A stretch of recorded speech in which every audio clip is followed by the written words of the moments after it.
నమస్తే అండి. నేను చెప్పే విషయం ఏంటంటే, ఆడవాళ్ళు స్వయం ఉపాధి కోసం టైలరింగ్ కాకుండా ఇంకా ఏమైనా ఉన్నాయా సంపాదించే మార్గాలు అని అంటే గనక ఉన్నాయండి. టైలరింగ్తో పాటు కొందరికి టైలరింగ్ ఇంట్రెస్ట్ ఉంటుంది, కొందరికి వంట వచ్చు, కొందరికి పచ్చళ్ళు బాగా పెడతారు, కొందరు ఒక్కొక్కళ్ళకి ఒక్కో ఇంట్రెస్ట్ ఉంటుందండి. ఒక్కొక్కళ్ళకి ఒక్కో ఆర్ట్ ఉంటుంది. కొందరు పచ్చళ్ళు అవి అయితే బాగా పెట్టగలుగుతారు, కారప్పొళ్ళు అవి బాగా చేయగలుగుతారు.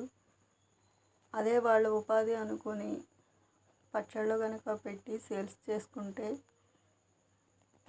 అక్కడే ఊళ్ళోనే ఎవరైనా కొనుక్కునే వాళ్ళు చాలామంది ఉంటారండి.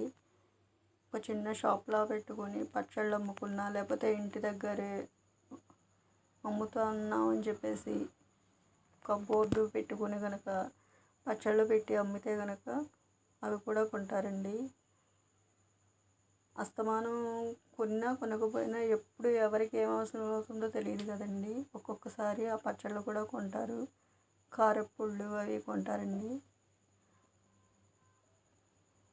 అలాగే కొంతమంది ఇప్పుడైతే పిండి కూడా మినప్పిండి రుబ్బి ఇడ్లీ పిండి, దోశల పిండి అమ్ముతున్నారండి.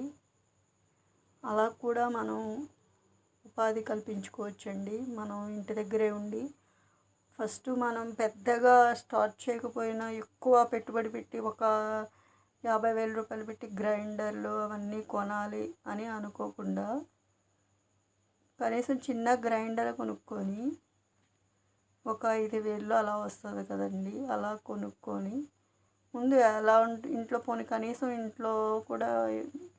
ఇంట్లో వాడుకునే గ్రైండర్ అయినా ఉంటుంది కదా.